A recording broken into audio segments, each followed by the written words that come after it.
My name is Maddie. I am 22. I am a psychology student in Northampton Community College in Pennsylvania. I actually graduate this coming December, so I'm super excited about Nice. that. Nice, yeah. So as far as, and this will be, you'll be like, I'd say this is unique in the sense that I haven't, you're probably the youngest person I talk to, and you're gonna look at me like I'm not young, but, um, because you are graduating college, but it's an interesting perspective because so many times I talk to people that, they're looking back at, that time in their life or, way younger than that. Um, so your perspective is kind of like, lack of a better term, like in the Mhm. moment, as far as what we discuss as things are going through. So where does your story begin, Maddie? I would probably say my story begins from a very young age. When I was 3 years old, I was diagnosed with brain cancer, and that's where most of my life has kind of begun. When you hit that three-year-old stage, you're still little, like you're still learning like everything. You're learning how to talk, how to walk, Sure. everything. So when I was diagnosed, the part of my brain that the tumor was in was actually the part that controls all of your function of balance and walking. So I completely lost like the ability to basically do anything.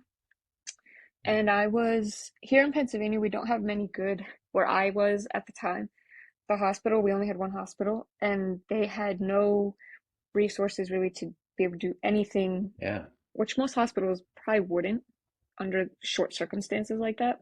Sure. Yeah. So I was actually diagnosed the day after Christmas in 2003. So I can't imagine what that was probably like for my parents looking back Yeah. on that. And then they brought me actually down to Children's Hospital in Philadelphia, which is actually a very well-known hospital for childhood cancer, and they had Yeah. everything that they could do for me there. And fortunately enough, all I had to have was surgery to have it removed. And fast forward to where I am now, I haven't had any problems as far as that is concerned. Um, Wonderful. so Wonderful. praise God and everything else. Yeah. And then I would say probably all through school is pretty normal. It's school. I mean, you kind of just Yeah. go through it. For me, it was a little bit different just because I did have the cancer and because they Yeah. took out the part of my brain that controls a lot of your like motor function with your balance. So for me, anything that controlled or had to do with balance, I really couldn't participate in. So like gym class, completely out for me. Yeah. Um, although looking back, probably didn't miss much.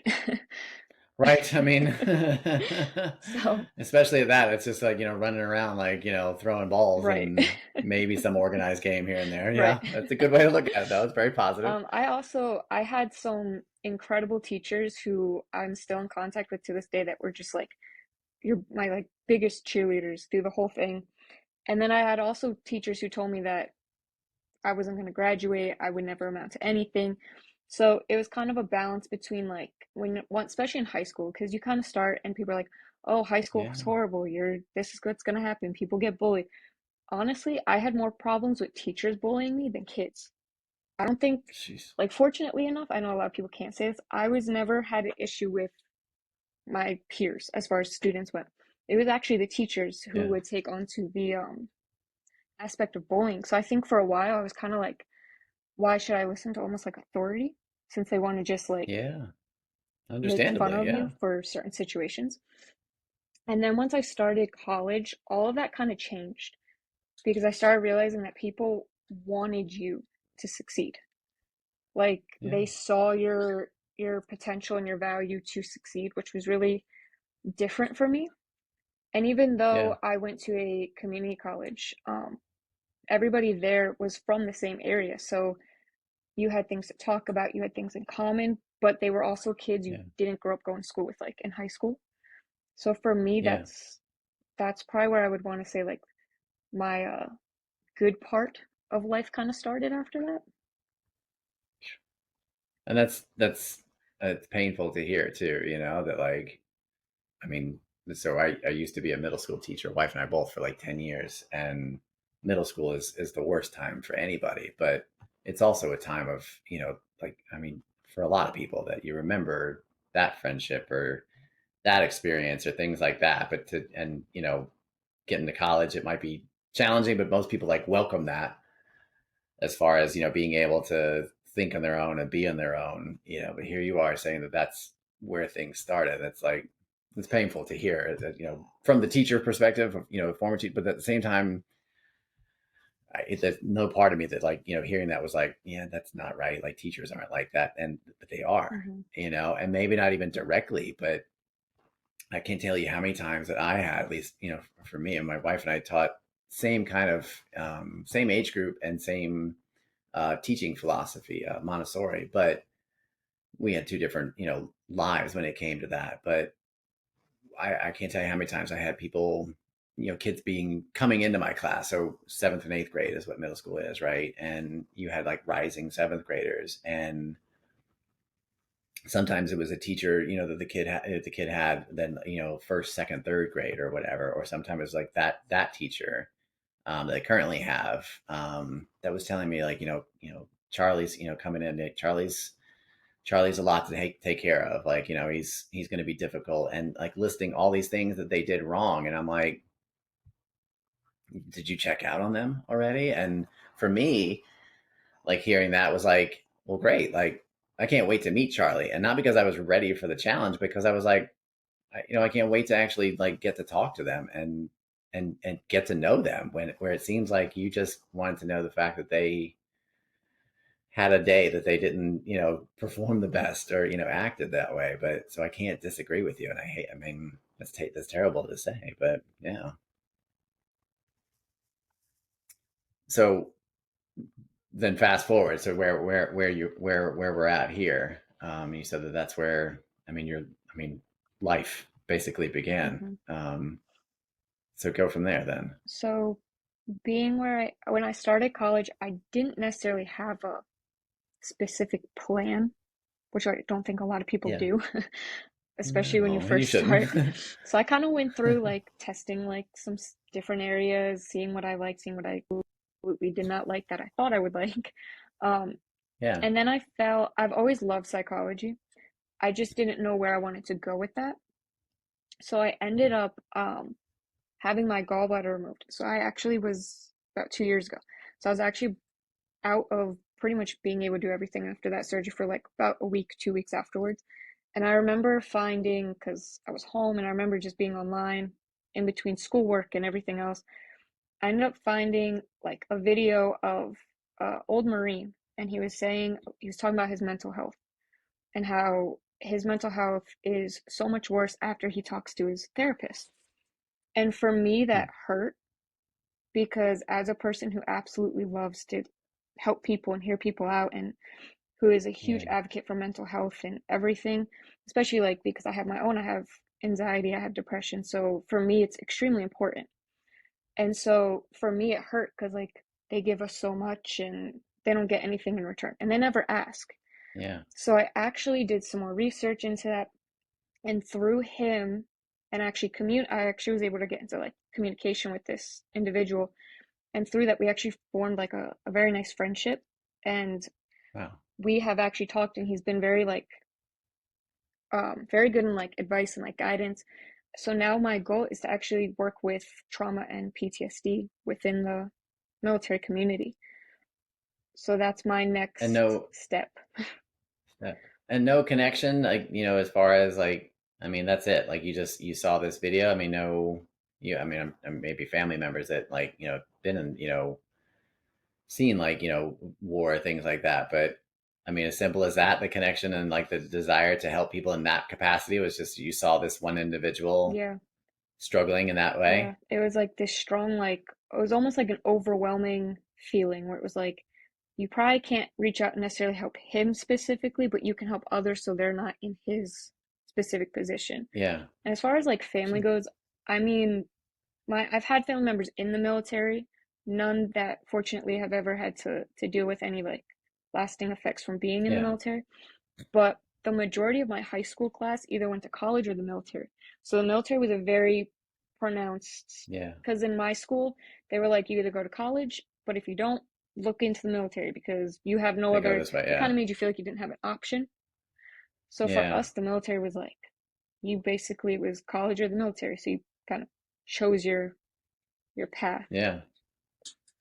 So then, if looking at that moment, then being that it's like this strong like connection, and like you see like this is what I want to do. Where do you think that came from? Where do you think that connection formed? I mean, here you have these traumatic experiences in your own life that shaped and formed you, but obviously by no means like what this individual in this in on this video has experienced, but somehow they've kind of like meshed into two. Where do you see that? How do you see that connection? How did that possibly happen for you? You think? I think when he first started talking about um what he went through and what he saw, Yeah. I could kind of relate a little. So he actually was in Afghanistan and he was in a vehicle that rode over a bomb and he was blown up. So he came home with a severe brain injury, traumatic brain injury. So as somebody who also has traumatic Yeah. brain injury, I There it think is. I made Yeah. like that connection where it's like, oh, we can kind of, it's not the same, but like we can kind of relate in a odd Yeah. sort of way with that. Yeah. I mean, it's like, the beginning of the, like, beginning of your story. And here was like, towards the middle slash end of his had a similar Right. experience.